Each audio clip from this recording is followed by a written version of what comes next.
Have you ever watched a grown man crush a child's heart with one sentence, then realize the child he is crushing is also your own daughter, and the heart he is stomping on was paid for with coins? You found under couch cushions? My name is Sloane Hart, and I swear the air in that living room turned the color of old blood the second the words left his mouth.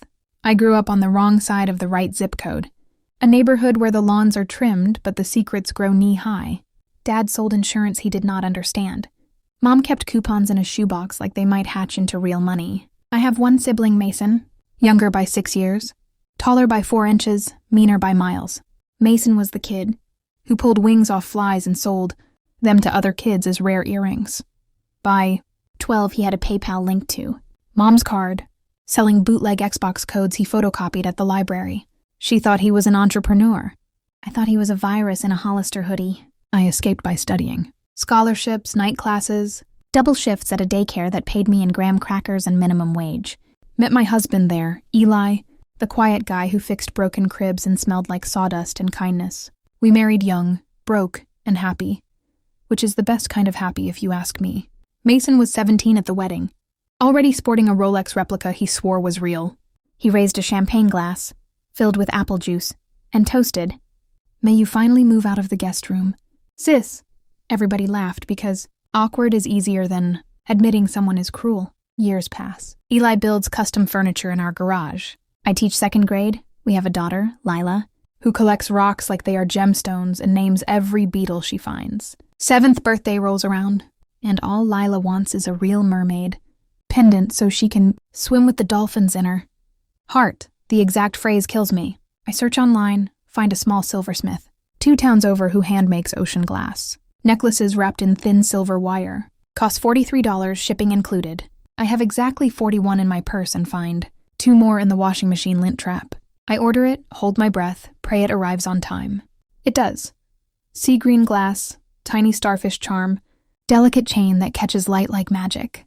Lila clutches it to her chest and whispers, "Mom, it is like holding the ocean's heartbeat." I tuck that memory into the safest part of my skull. Saturday afternoon. Family barbecue because Mom still believes smoke and hot dogs can glue us together. Mason shows up late, new girlfriend on his arm, both of them smelling of weed covered with too much cologne. He is 25 now, no job longer than a TikTok trend. Still living with Mom, still selling schemes. Lila wears her necklace proudly, strutting like a runway model in a 7-year-old way. She approaches Mason, cheeks flushed, and says, "Uncle Mace, look what Mommy got me for my birthday." She holds it out in her palm, tiny fingers steady. Mason picks it up between 2 fingers, squints, smirks, and says, loud enough for the entire backyard to hear, "Cheap, worthless trash. You call this jewelry? Dollar store crap." Then he drops it. The chain snaps on impact. Glass skitters across concrete, starfish charm shattering like sugar glass. Lila's face crumples. The whole yard goes still, only the sizzle of burgers daring to speak. I move without thinking. I pick up the broken pieces, cup them like a wounded bird. Lila is crying so hard she hiccups. Eli steps forward, hands already fists. But I shake my head, because violence is Mason's language and I refuse to translate. I look at my brother and I feel something, cold crawl up my spine and settle behind my eyes. I say, "Apologize." He laughs, shrugs, takes a swig of someone's beer. "Truth hurts, sis." Kid needs to learn quality. Mom rushes over, dabbing Lila's face with a napkin, saying he did not mean it. "Honey, boys will be boys," which is the anthem of every coward in history. I tuck the shards into my pocket. "Lead Lila inside, wash her tears, promise we will fix it," she whispers. "Can we fix Uncle Mace too?" I kiss her forehead and answer, "Some things are too broken for glue." That night, Eli wants to confront Mason. I hold him back because anger needs a blueprint, not a chainsaw. While Eli bathes Lila, I sit at the kitchen table, spread the shards under the lamp like evidence at a homicide. I notice something odd. Tiny serial number etched on the back of the sea glass. Digits so small you need a flashlight and teenage eyes. I photograph it, zoom, crop, run it through a jewelry database site I did not know existed until that moment. Turns out the glass is not beachcombed craft. It is antique trade bead. Early 1900s, worth roughly $1,200 intact. The silversmith had no clue. He thought it was pretty junk. I email him photos. He responds with one line, If authentic, that bead is museum grade. I will buy it back for $2,000. No questions. My pulse quickens in the way doctors warn me about. I do not sell, I plan. Mason, meanwhile, posts a video on his story, him flicking the necklace off his palm in slow motion. Captioned, "When you keep it real with spoiled brats." 32,000 views by morning. Comments full of laughing emojis and savage stickers. Layla does not see it. She is 7. She still watches cartoons about talking dogs. But I see it. I screen record everything, timestamp it, archive it, because receipts are the currency my family finally understands. I also screenshot the PayPal link in his bio. Still routing through mom's card. Still selling knockoff codes. Still fraud in real time. I compile 6 months of transactions. Email them to myself. Label the folder museum. Next weekend, Mom invites us over for Sunday lunch. Claims Mason feels super bad and wants to apologize. Eli stays home with Lila. She does not need to hear sorry from a mouth that spit on her joy. I walk into the house I grew up in. Smell of pot roast and denial. Mason is on the couch, girlfriend gone, face scrubbed with fake remorse. He hands me a small velvet box, black, cheap, containing a plastic dolphin pendant painted gold. He says, "For Lila, tell her I upgraded her." The paint is already chipped. I close the box, set it on the coffee table, and speak softer than I have ever spoken. "You owe her 2 things, an apology and the value of what you broke." He laughs. Same laugh from the backyard, and says, "It was junk, get over it." Mom hovers, dish towel wringing between hands like a neck she wishes she could snap. I open my phone, show Mason the museum appraisal. His eyes widen, pupils pinprick small. He mutters, "No way, you are scamming me." I shrug. "Sue the database, not me." Then I lay out the math. Current market value, minus the shards I still possess, leaves him owing roughly $900 for the missing equity. I tell him he can pay in cash or in exposure, his choice. He smirks, tries to stand, but I keep talking. I list every fraudulent sale he made through Mom's PayPal, every IP address, every buyer who threatened chargeback. I tell him wire fraud crosses state lines, that federal prison does not offer early release for pretty hair. Mom's face drains. She whispers, "Sloan, please." "He has family," I answer. "Family does not weaponize ignorance against a child." I give him 48 hours. He laughs again, but it is thinner now, brittle. He says, "You will never prove it." I stand, walk to the hallway, lift the framed photo of Mason at 16 holding a fake ID next to a stack of cards he was selling that Christmas. I slide the photo out, flip it over. On the back, he wrote the login credentials for every account he owned. Passwords he never changed. I photographed that years ago for safekeeping. Never knew why until now. I hold it up like a mirror. His mouth opens, closes, fish on asphalt. I walk out, heels quiet on linoleum, heart steady for once. Monday morning, I receive $900 via Venmo from an account named Mace Case. Memo. "For the kid," I forward. The money to the silversmith. Ask him to craft a new pendant. Same ocean glass, same starfish, but welded onto a solid silver backing strong enough to survive a hurricane. Or an uncle. I add one instruction. Engrave the date of Lila's birthday and the words, "Worth more than you know." He ships it express. When it arrives, I call Lila to the porch. Eli films on his phone. I place the necklace around her neck. She touches the starfish, eyes wide, and says, "Mommy, it feels like the ocean got armor." I kiss her head, hold up the phone, and take a photo. I send that photo to Mason with no caption. He leaves me on red, but I see the 3 dots appear and disappear for an hour, like a pulse that cannot quite stabilize. I think the story ends there. Money paid, jewelry replaced, lesson taught. But storms love sequels. 2 nights later, my security alarm blasts at 3 a.m. camera shows. Mason in a hoodie, spray painting the Foundation's delivery van with the word fraud in dripping red. He is sloppy, drunk, crying, screaming at the lens that I ruined his life. Cops arrive. He runs, leaves behind the can and one Nike stuck in wet paint. They trace the shoe, find him hiding in Mom's garage, foot bare, shaking from more than cold. They charge him with vandalism, trespassing, and, because the paint fumes, triggered an asthma attack and a witness, reckless endangerment.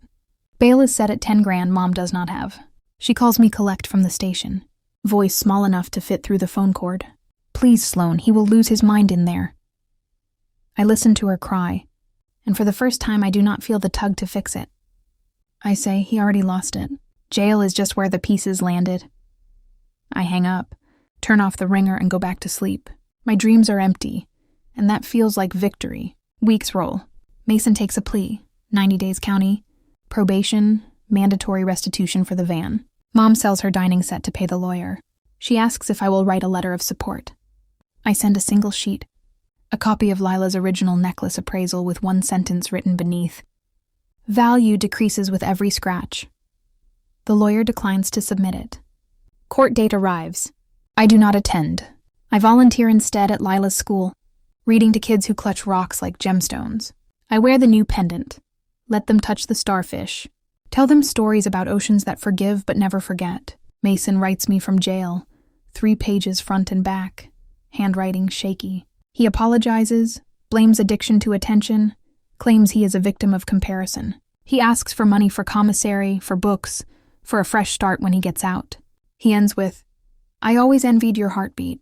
Steady, special, loved. I thought if I broke it, I might catch the rhythm. I fold the letter, slide it into an envelope along with the plastic dolphin pendant he gave Lila, and mail it back addressed to him with no return name. Inside I write one line. Some hearts beat better behind bars. I hear he hangs the dolphin from his cell light, stares at it during lights out. I hear paint fumes damaged his lungs and now he coughs when he laughs. I hear Mom visits every Sunday. Brings homemade cookies he cannot eat because the dentist in jail pulled 3 teeth. I hear a lot of things, but I stopped listening the day I mailed the envelope. Instead, I listened to Lila sing Made Up. Songs about mermaids who collect broken glass and build castles stronger than diamonds. I listened to Eli Sandwood in the garage, the shush of sawdust like waves erasing footprints. I listened to my own heart, steady, surgical, free. Last twist arrives unannounced. Silversmith calls, voice trembling. He ran the serial number past a collector friend. Turns out the bead was part of a slave trade necklace. Glass made from old medicine bottles, carried by a midwife who used it to barter freedom for 2 infants in 1839. Value is not $1,200. It is priceless, museum-bound. Belongs in a place where history can breathe. He asks if I will donate it, display it beside the story of reclamation. I think of Lila, of castles, of scars. I say yes, but only if they engrave her name beneath. Lila Hart. Age 7, taught her mother how to survive. They agree. The pendant leaves my palm lighter than air, heavier than memory. Mason gets out early for good behavior. I hear he walks straight to the museum, stares at the glass through bulletproof acrylic. Security footage shows him pressing his forehead to the case, crying in a way that looks like vomiting sideways. He does not try to touch. He just whispers, I thought it was junk, over and over until guards escort him out. I watch the clip once, then delete it. My heart does not skip, not even once. Sometimes late at night, I still feel the original shards in my pocket, phantom weight against my thigh. I reach in, find only lint, and I smile. Because absence can be its own kind of jewelry, its own kind of revenge. Man, you have no idea how beautiful the world looks when you finally realize the most valuable thing you own is the story nobody can break again. I thought the museum case would finish the story. Lock the glass, dim the lights, applause, curtain. But heart cells grown in plastic do not care for curtains. They beat louder when they are watched, and they beat loudest when they are cut. 3 months after the donation. The lab director, Dr. Carver, emails a midnight message. You need to come see this. No subject line, just a thumbnail of a petri dish glowing faint pink. I drive alone. Highway quiet, radio off. Scar itching like it remembers the knife before it remembers the stitch. Inside the lab, fluorescent lights buzz like angry bees. Carver lifts the dish under a microscope, gestures me closer. What I see is a cluster of cardiomyocytes, myocardial tissue, pulsing in perfect sync. But the cells are not forming a normal sheet. They are wrapping around the tiny silver starfish charm I thought was destroyed the night Mason shattered the pendant. The charm should have been trash. Yet here it is, encased in living muscle, beating like a metronome made of memory. Carver explains, when the glass bead left for the museum, the starfish fell off unnoticed, rolled into a waste tray, got scooped with the biohazard bag destined for incineration. A grad student spotted the metallic glint, fished it out, sterilized it, placed it in the culture for fun. Within hours, the cells migrated to the charm, clung to the ridges, built a miniature heart-shaped knot around it. Under the scope, each contraction sends a whisper of current through the silver, a tiny lighthouse flashing, alive, alive, alive. I ask if this has ever happened before. Carver shakes her head. Metal is usually toxic. This starfish acts like a conductor, like it wants to be played. She pauses, looks at me harder than science usually allows. Your brother touched this, yes? I nod. She says, then part of him is in the rhythm. Cells are reading his fingerprint like sheet music. My stomach flips. Gravity forgets its job. She offers to terminate the culture. Protocol for contamination. I surprise us both when I say, let it beat. I sign a waiver. Transfer ownership of the sample to the lab under one condition. They film every throb, every division, every quiver, and stream the feed to a secure server I alone can access. I tell them I want to study how cruelty metabolizes into life. Carver nods like she understands. But she does not. Nobody can, until they watch their own nightmare become a lighthouse. Weeks roll. At 2:17 a.m. every night, the cells spike. Extra beat, pause, triple beat. Exactly the arrhythmia I suffered the day Gabe left me in the car. I watch the replay. Heart in my throat. Scar burning ghost pains. The timing is too precise to be random. It is as if the silver absorbed the electrical memory of that afternoon, and is now teaching it to naive cells. I call Carver, ask if electricity can be stored like a voice on vinyl. She says, we are writing grants to find out.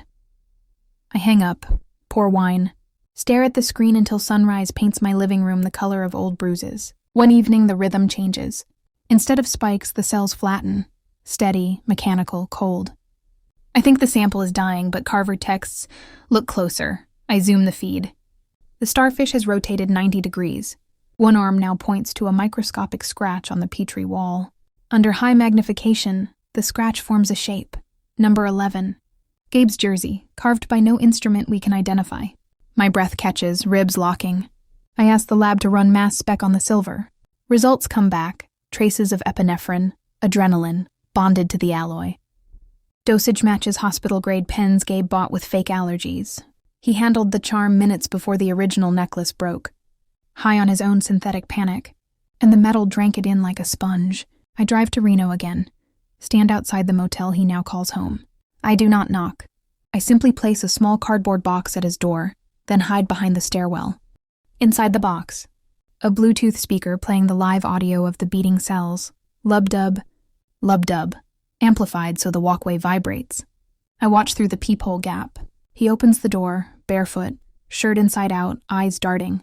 When he hears the heartbeat, his face drains. He knows that rhythm. He heard it once in a car mirror while I gasped behind him.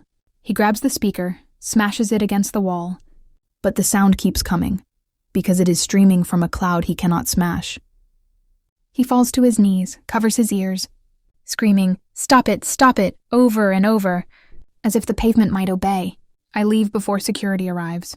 The echo of his own poison now pumping through veins he never knew he shared. Back home, I open the feed again. The cells have returned to perfect sync, spikes gone, number 11 faded. It is as if the sound of his collapse reset the rhythm, like cruelty neutralized itself when faced with its reflection. Carver emails.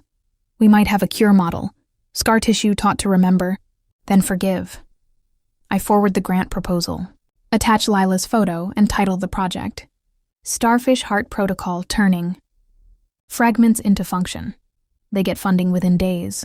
Months later, the lab invites Lila and me for a press reveal. We stand before a sealed incubator, reporters filming, lights hot. Inside, the starfish embedded in a translucent film of beating cells, pulsing visible to the naked eye, pink waves traveling across silver arms. A doctor explains how this film could patch damaged pediatric hearts without stitches. Cameras flash. Lila squeezes my hand, necklace replica shining at her throat, and whispers, Mom, the ocean fixed itself. I kneel, kiss her head and answer, No, baby. We just taught it how to breathe after the storm. Mason is not invited, but I hear through the grapevine he checked himself into a psych ward, claiming his pulse plays basketball against his ribs at night, that every dribble sounds like my name. Doctors blame anxiety, prescribe meds he refuses to take because meds cannot silence. Metal. I do not send help. I send the ward a single item, a printed screenshot of the beating cells. Timestamp 2:17 a.m., the exact minute his world started cracking. No note, no return. Just the image of a heart that kept beating after he tried to break it, beating louder than his excuses, beating long enough for science to turn pain into promise. Last twist arrives unannounced. The lab discovers the starfish. Alloy leaches microscopic silver ions that inhibit fibrosis, scar tissue, in surrounding cells.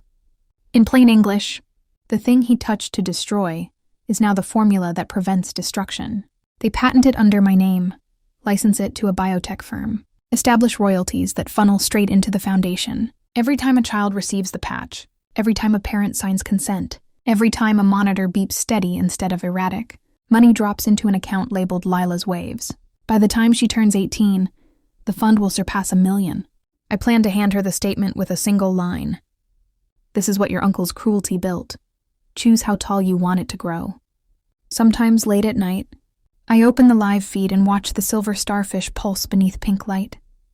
I listen through headphones, lub-dub, until my own heartbeat falls in step. Scar and steel finally synchronized.